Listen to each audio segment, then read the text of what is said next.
Boa noite aos irmãos aí, a todos que estão nos ouvindo.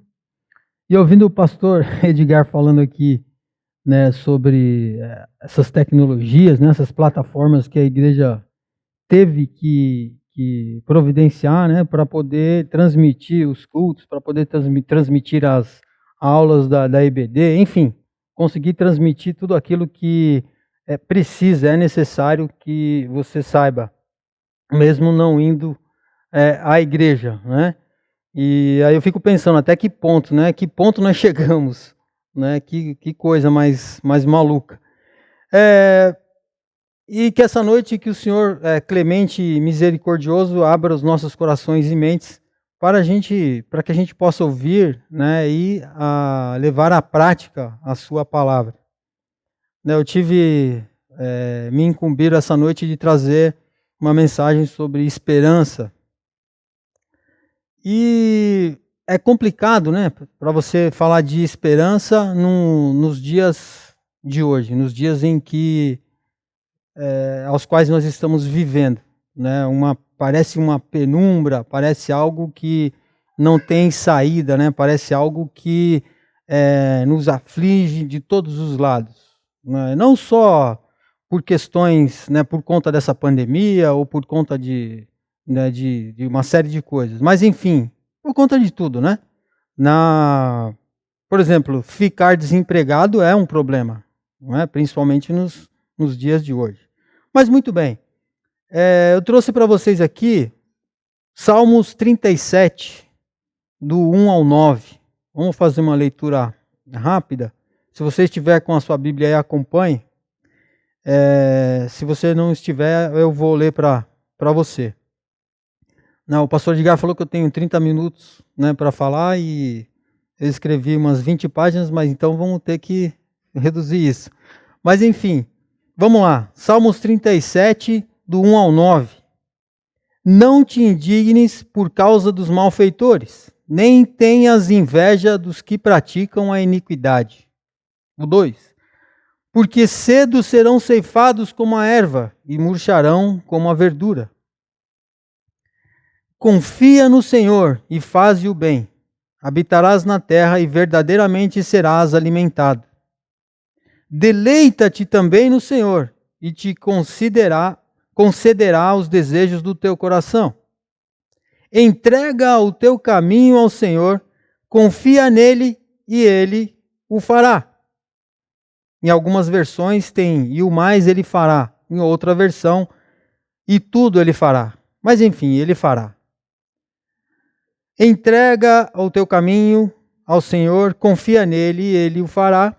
É o nosso principal, né, versículo desse salmo. Descansa, o 6,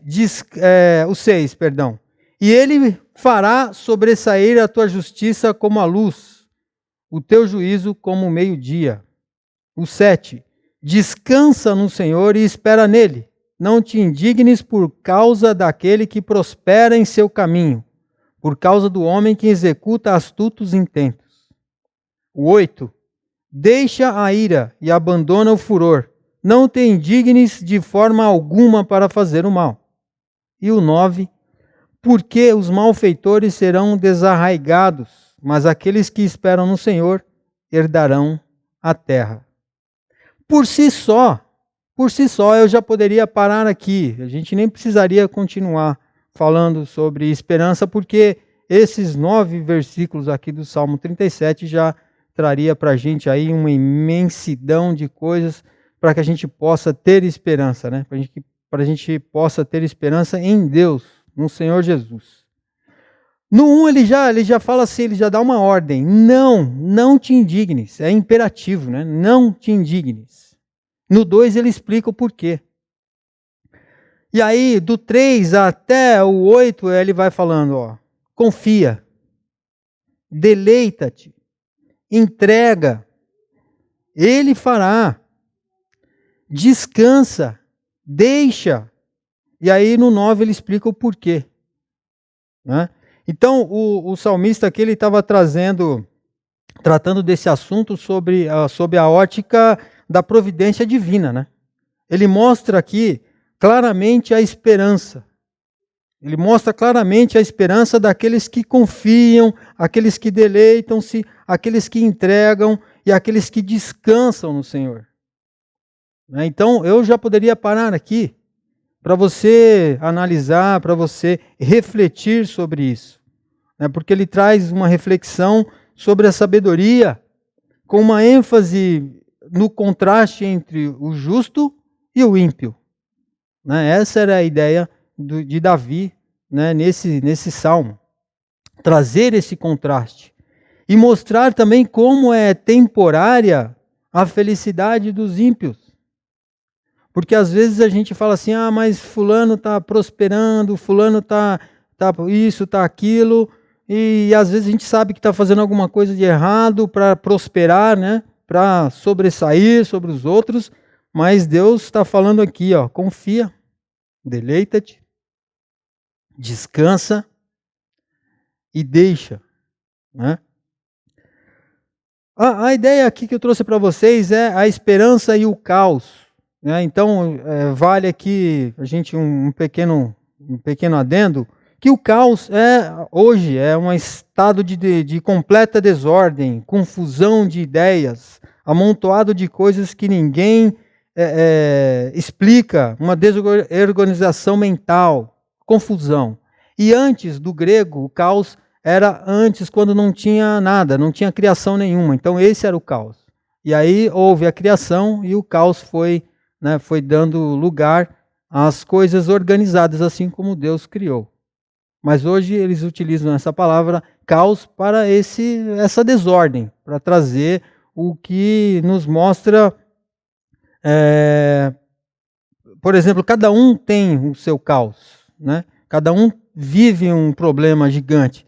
Por quê? O meu problema é muito maior que o seu problema é muito maior que o meu. Ou seja, na nossa visão, os nossos problemas eles são grandes. Como eu falei aqui no início, você estar desempregado cria um caos na sua família, cria um caos na sua vida. Você vai pensar no futuro, o que eu vou fazer, o que eu não vou fazer. E a esperança, que também no dicionário traz que é um sentimento de quem vê como possível a realização daquilo que deseja. Confiança em coisa boa.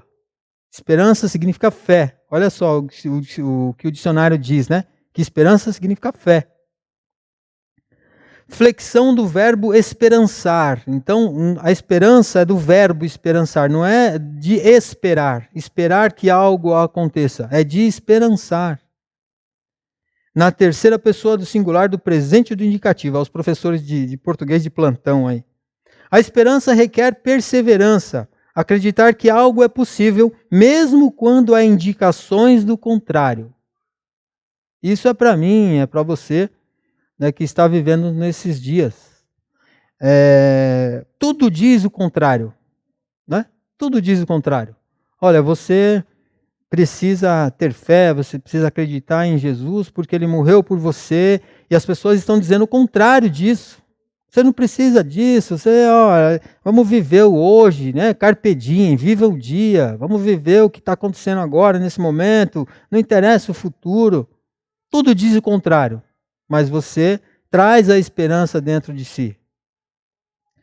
De acordo com a Bíblia, a esperança é uma das virtudes mais importantes junto com a fé e o amor. Confira lá em 1 Coríntios, capítulo 13, versículo 13, onde diz lá o seguinte: assim permaneçam agora estes três: a fé, a esperança e o amor. O maior deles, porém, é o amor. Então, dentro desse cenário, desse cenário que nós estamos vivendo, um cenário de caos completo, Depois a gente vai entrar um pouquinho mais detalhado sobre isso, mas um cenário em que, para onde você olha, talvez você não veja saída. Para onde você olha, talvez você não esteja preparado para o que pode vir mais tarde. Pode vir amanhã ou depois de amanhã, quem sabe. A gente não tem certeza disso. Especulações de muita gente, e a gente não pode falar disso com certeza, que isso que nós estamos passando agora, por exemplo, essa pandemia, que seja um instrumento pedagógico de Deus. A gente não pode falar isso, porque a gente não sabe. Né? A gente vai aprender alguma coisa com isso, Deus está ensinando alguma coisa. A gente não sabe, a gente não pode chegar e afirmar que isso é por conta disso. A gente sabe que, através das Escrituras, que isso é um plano, faz parte do plano divino, dessas coisas que vão acontecer, desde da fundação do mundo. Muito bem. Quando a gente estava, antes dessa pandemia, desse caos todo, a gente se encontrava nas casas, para fazer os encontros nas casas, nos pequenos grupos, chamados pequenos grupos. Muito bem, eu ficava preocupado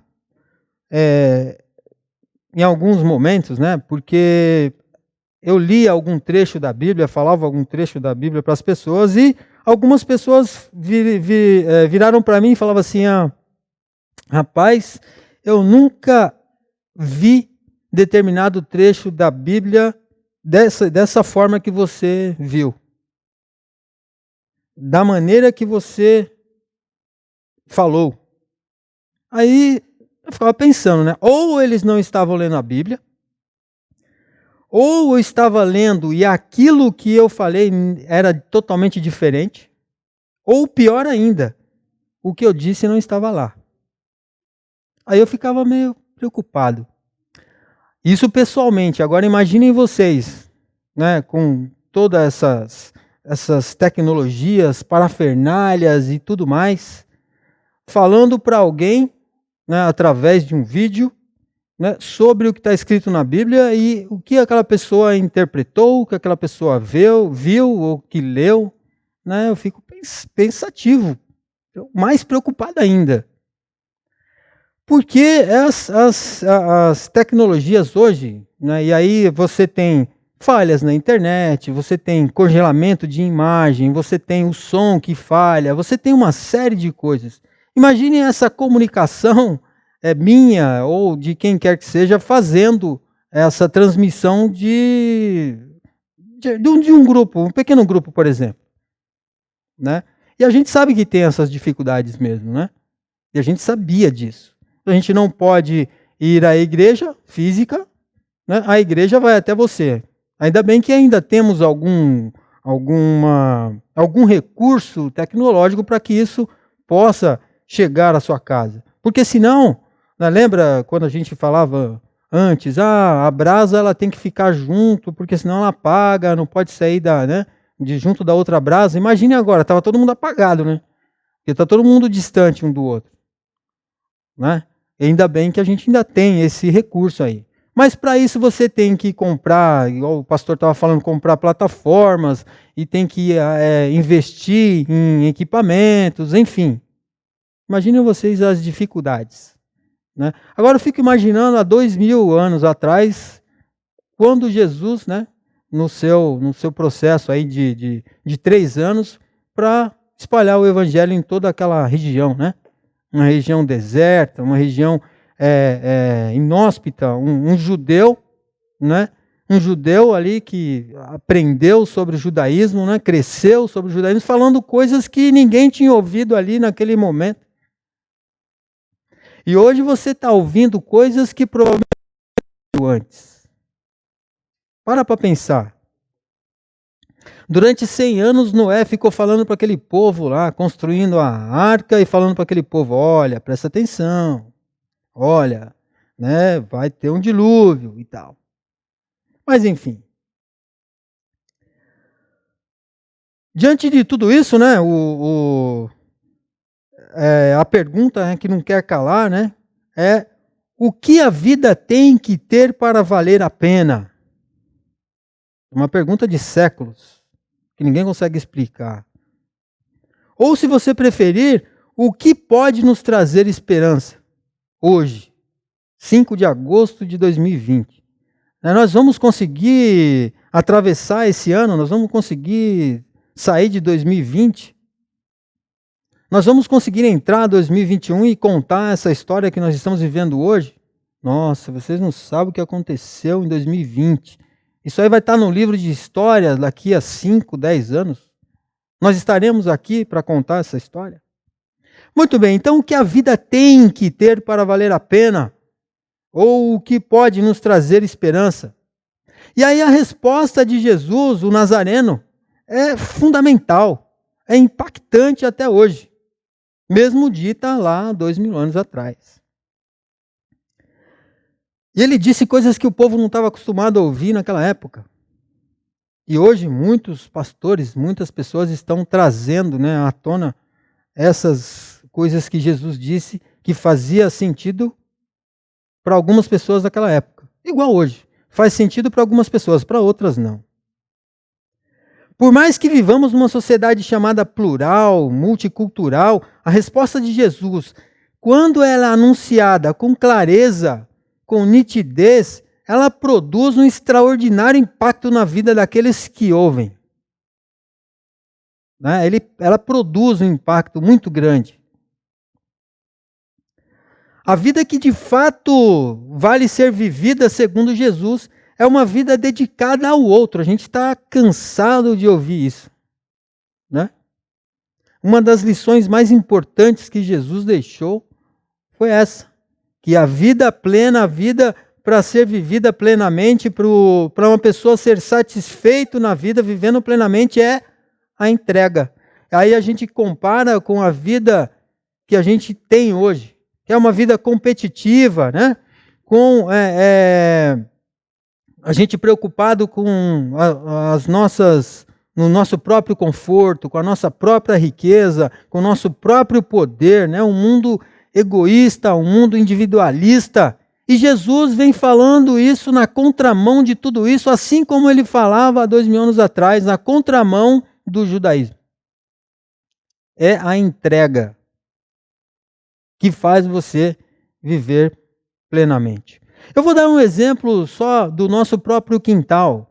Você, ou eu, quando um filho cai doente, por exemplo, vai lá na UTI, está lá desenganado pelo médico, o que vem primeiro à mente de um pai e de uma mãe? Senhor, se possível eu fico no lugar dele, o Senhor cura o meu filho, eu fico no lugar dele, não tem problema nenhum.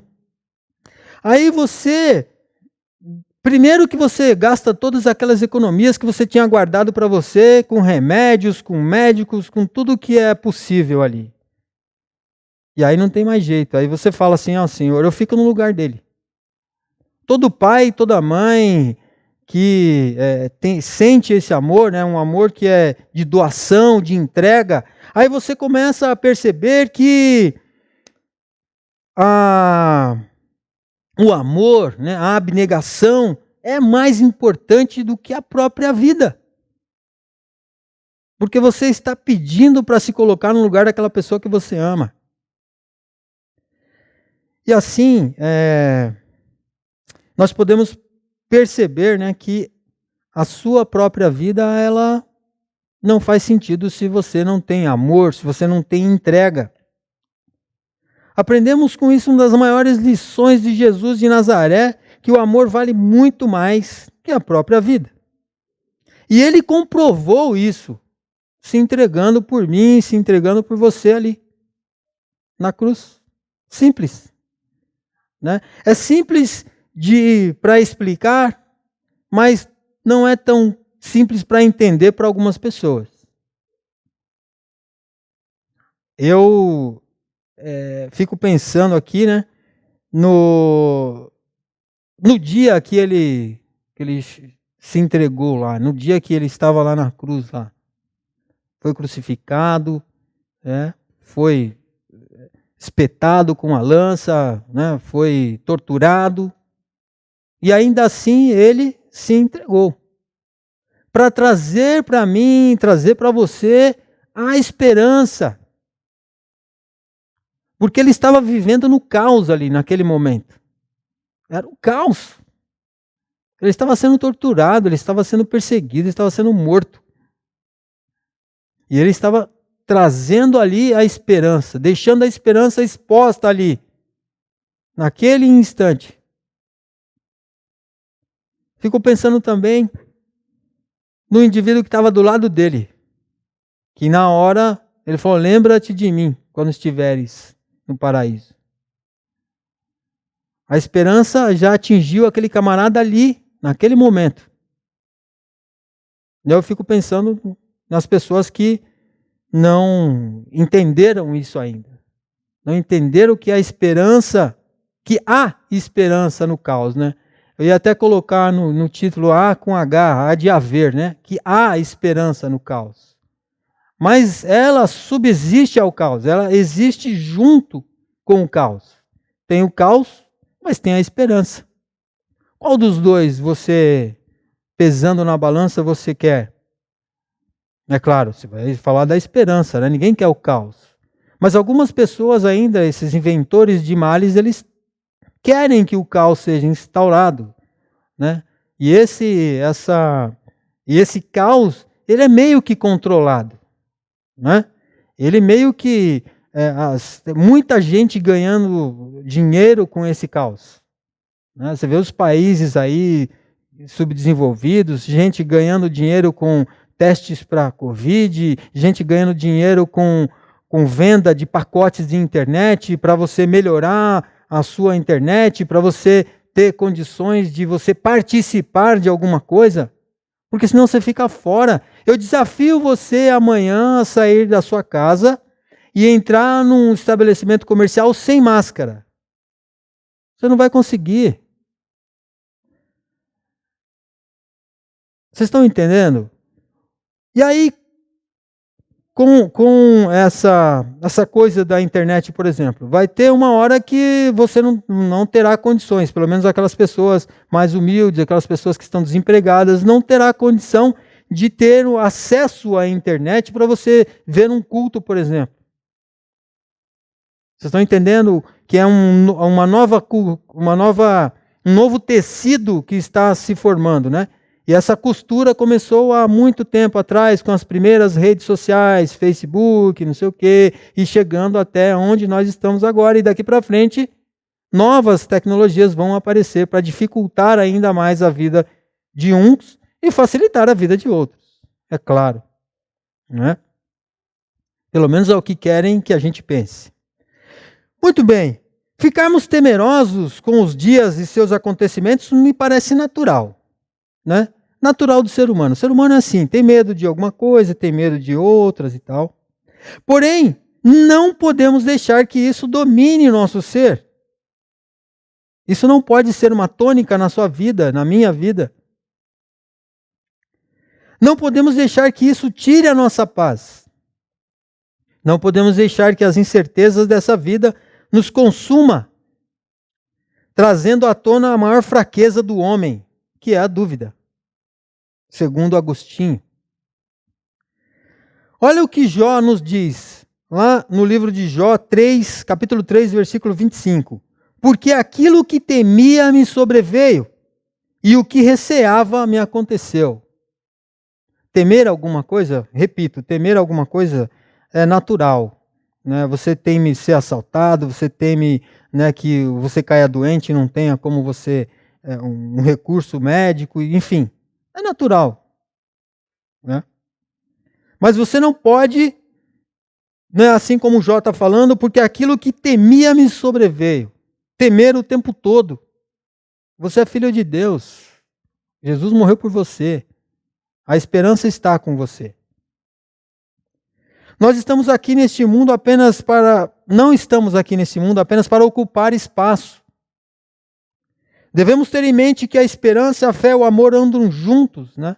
Nessa caminhada junto com você, junto comigo. Romanos 5:1 fala que, tendo sido, pois, justificados pela fé, temos paz com Deus, por nosso Senhor Jesus, que é a única paz verdadeira e duradoura.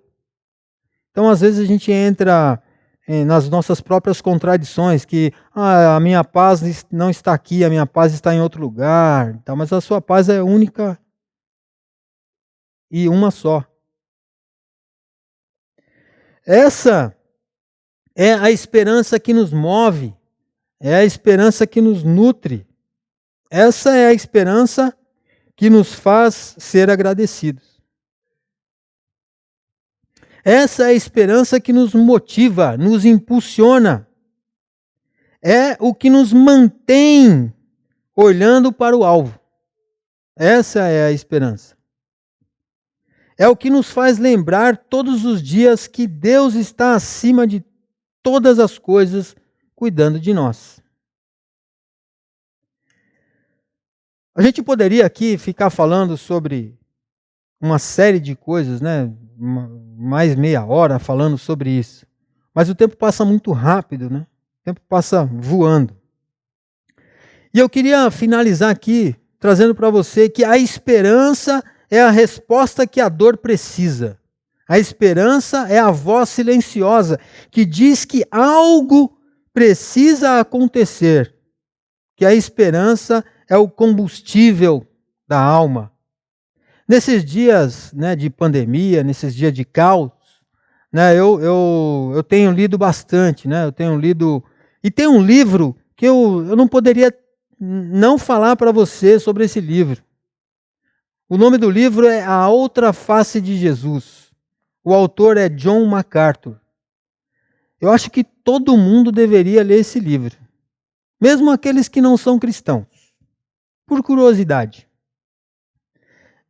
Eu tenho certeza que é um dos livros mais interessantes, mais importantes que eu já li sobre a vida de Jesus. E com esse tempo que a gente está em casa, né, sem trabalhar, alguns ou outros trabalhando, outro com mais tempo de fazer alguma coisa, tem um filme também muito interessante, é uma animação chamada Wall-E. É uma animação da Pixar, né, que fala sobre um novo tempo, que fala sobre um planeta sendo inabitável. Pense nisso. Pense nessa esperança. Não pense só no caos. O caos está. O caos sempre esteve. Mas a esperança, ela está ali. Junto com você. Tá bom, meu querido? Fiquem com Deus. Eu acredito que você e eu estamos na trilha correta. Na trilha da esperança.